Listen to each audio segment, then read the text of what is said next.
मैं जगदीश चिकारा आपके सामने कक्षा 9 के सामाजिक विज्ञान विषय के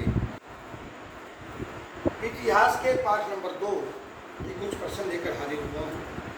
जिनमें प्रश्न हमारा रूसी क्रांति के क्या विश्वव्यापी परिणाम निकले, अंतर्राष्ट्रीय परिणाम निकले। उनमें पहला है पूंजीवाद का विरोध। रूसी क्रांति की सफलता से विश्व के अनेक देशों में पूंजीवादी विचारधारा का विरोध हुआ, उसके खिलाफ आंदोलन शुरू हुआ। अंतर्राष्ट्रीय सतह पर समाजवादी आंदोलन चले।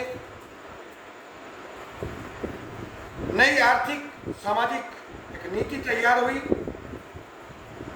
उसने विश्व को एक नई आर्थिक सामाजिक व्यवस्था प्रदान की जिसमें पूंजीवाद का कोई स्थान नहीं था। मार्क्सवादी विचारधारा का जन्म हुआ। रूस की साम्यवादी सरकार की भूतपूर्व सफलता को देखकर चीन, पूर्वी यूरोप के देश और वियतनाम आदि देशों में साम्यवादी सरकारें बनी, कम्युनिस्ट सरकारें बनी और विश्व का दो गुटों में विभाजन हो गया। रूसी क्रांति के बाद पूंजीवाद और साम्यवाद दो विचारधाराएं बनी। पूंजीपति और मजदूर वर्ग में संघर्ष। रूसी क्रांति के बाद विश्व में पूंजीपति वर्ग और मजदूर वर्ग के संघर्ष उठ खड़े हुए और किसान और मजदूर के सम्मान में वृद्धि हुई। रूस में क्रांति के बाद जिन किसानों का, मजदूरों का शोषण हुआ था हजारों के समय में, इस क्रांति के पश्चात आज उनको आत्मविश्वास की भावना बढ़ी, किसानों की, मजदूरों की। इससे अनेक मजदूर संघों से ऊपर उठकर अंतर्राष्ट्रीयता का विकास हुआ।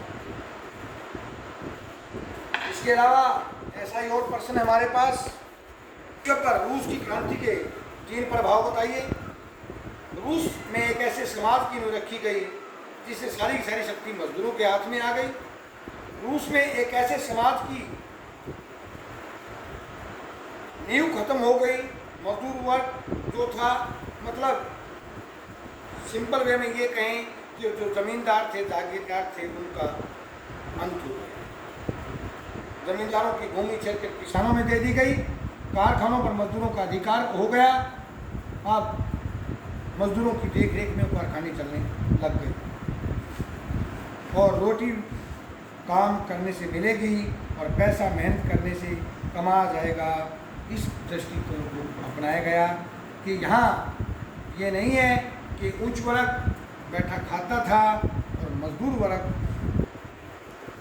दिन रात मेहनत कर रहा था, लेकिन अभी ऐसा नहीं था। काम है तो खाना है, काम है तो पैसा है। किसी को बगैर काम के कोई सुविधाएं नहीं मिली। इसलिए हमारा ये चैप्टर आज यही समाप्त होता है। उसके अलावा हम एक अगले चैप्टर का क्वेश्चन शुरू करने जा रहे हैं। नाज़ीवाद और हिटलर का उदय। आपको थोड़ा बता दूं मैं हिटलर के विषय में, कौन था, क्या था। ऐसे हिटलर सामने आया। हिटलर एक साधारण सैनिक था जर्मनी का। संक्षेप में आपको बताऊंगा इसके बारे में, विस्तृत रूप नहीं दूंगा क्योंकि क्वेश्चन शुरू करना है। पहला विश्व युद्ध हुआ। पहले विश्व युद्ध में जर्मनी की करारी हार हुई। जर्मनी के मित्र राष्ट्रों में टुकड़े कर दिए गए। अब ये जो हिटलर था, इसने जर्मनी की जनता के संपर्क में आया। चुनाव हुए। इसको जर्मनी का चांसलर नियुक्त कर दिया गया। इलेक्शन के दौरान इसको सबसे अधिक इसकी पार्टी को वोट मिले और अब जर्मनी के हुए टुकड़ों का ये बदला लेना चाहता था। अब आप अब पढ़ेंगे वाइमर गणराज्य के सामने क्या समस्याएं थी। इस तीसरे चैप्टर का फर्स्ट चैप्टर प्रश्न है। प्रथम विश्व युद्ध में जर्मनी की करारी हार हुई। जर्मनी के सम्राट ने अपना पद त्याग दिया और वहाँ की संसदीय पार्टियों ने देश को एक सामाजिक ढांचे में ढालने का प्रयास किया। वहाँ की जो तत्कालीन गवर्नमेंट बनी उसको वाइमर में एक राष्ट्रीय सभा की बैठक बुलाई गई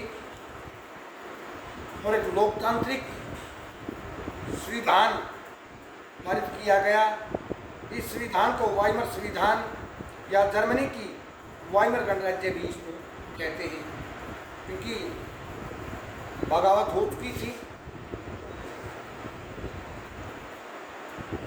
हार चुके थे, नई सरकार बनी थी, नए कानून बने थे। जब ये सरकारें आई, संविधान बना, तो उस समय इस नई गवर्नमेंट के सामने कुछ मुश्किलात आई थी, जिन मुश्किलातों का हम जिक्र आपके सामने करेंगे।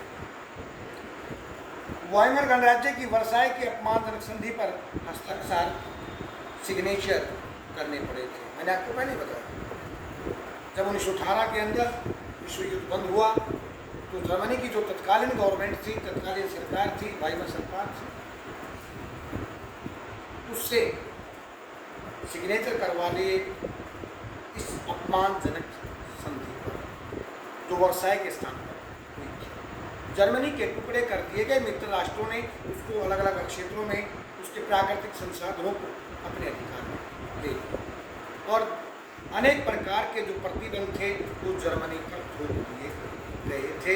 हारा हुआ देश था, इस सरकार ने उस पर अपने हस्ताक्षर, जुर्माना भी लगाया गया। वाइमर सरकार की वर्साई की अपमानजनक संधि पर हस्ताक्षर करने पड़े। इस संधि की वजह से देश को अपने सारे उपनिवेश 75% लोहे और के भंडार, 26% कोयले के भंडार फ्रांस, पोलैंड, लिथुआनिया और डेनमार्क के हवाले देने पड़े। इस संयुक्त राष्ट्रों को युद्ध की क्षतिपूर्ति के लिए 6 अरब पाउंड का जुर्माना चुकाना पड़ा और ये धन जो था उसे उधार लेना पड़ा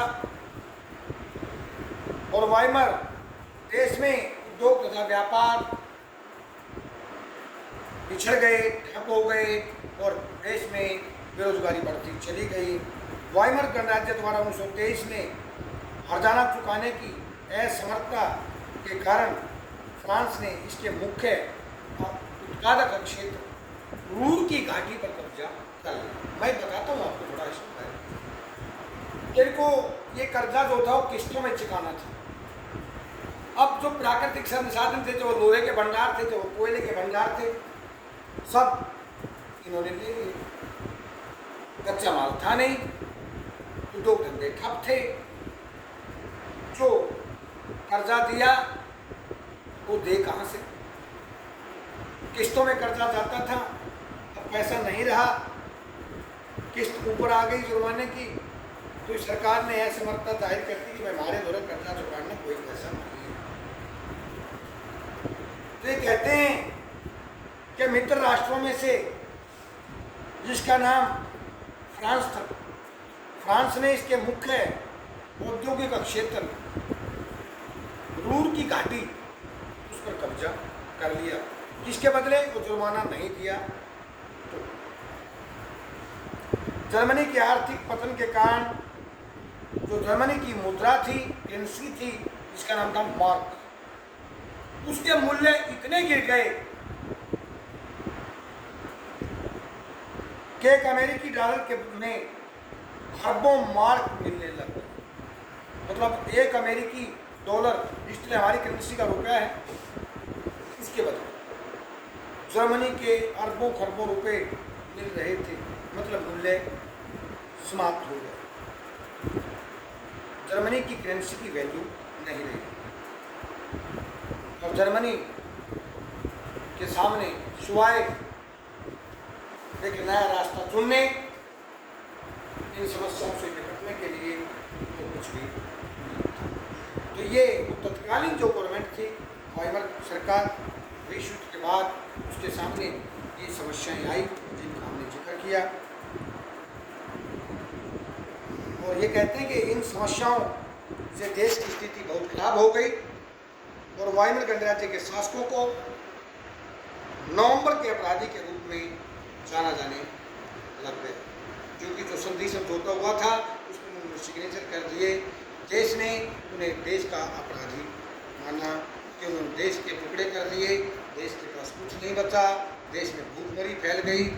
अब आपके सामने जो नई वीडियो आएगी तो आप हिटलर के बारे में पढ़ेंगे कि हिटलर क्यों जर्मनी की जनता के सामने आया, क्यों अच्छा लगने लग गया और किस तरह विश्व के अंदर कुछ समय के लिए हिटलर का बोलबाला रहा, उसके बारे में जो कल नेक्स्ट वीडियो लेके आएंगे उसमें बताएंगे। धन्यवाद।